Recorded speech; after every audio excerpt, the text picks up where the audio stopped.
In this tutorial, let me show you how to create a infinite marquee in Webflow under 5 minutes. So step 1, add a div, give it a class name. So I will give it a marquee logos wrapper, and inside that div add one other div and give it a class name marquee logos list.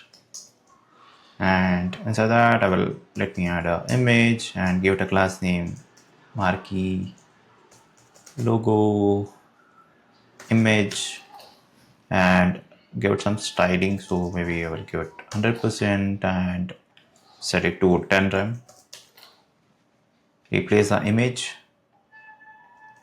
So let me copy paste it a couple times and replace with some other image.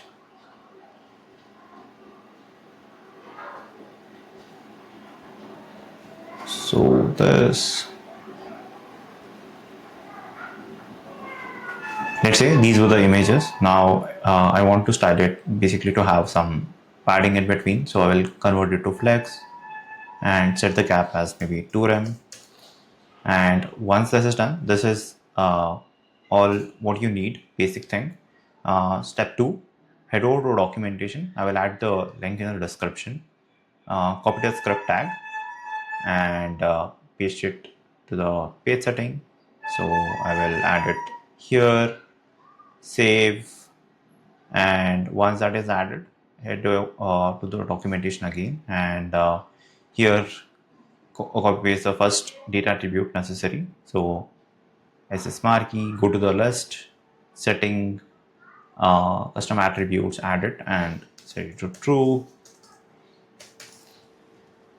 Once this is added, this is just the required setup, what is necessary. Once basically if I publish it, if I head over to the page, now I can see this is automatically duplicating and the animation is working without me writing one single line of code or Webflow interactions.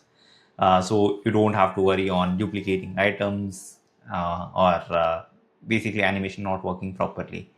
There are a couple more options in the documentation what you can try. For example, let's say if you want to update the speed, you can do it.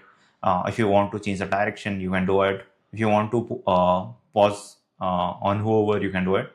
For example, I will try this. So if I copy this, head over to the list again, paste it, set it to true. If I republish,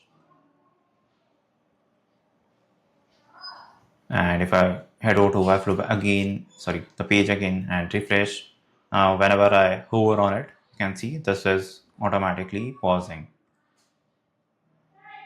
There are a lot of things what you can try with the text, horizontal, vertical, all the directions are possible.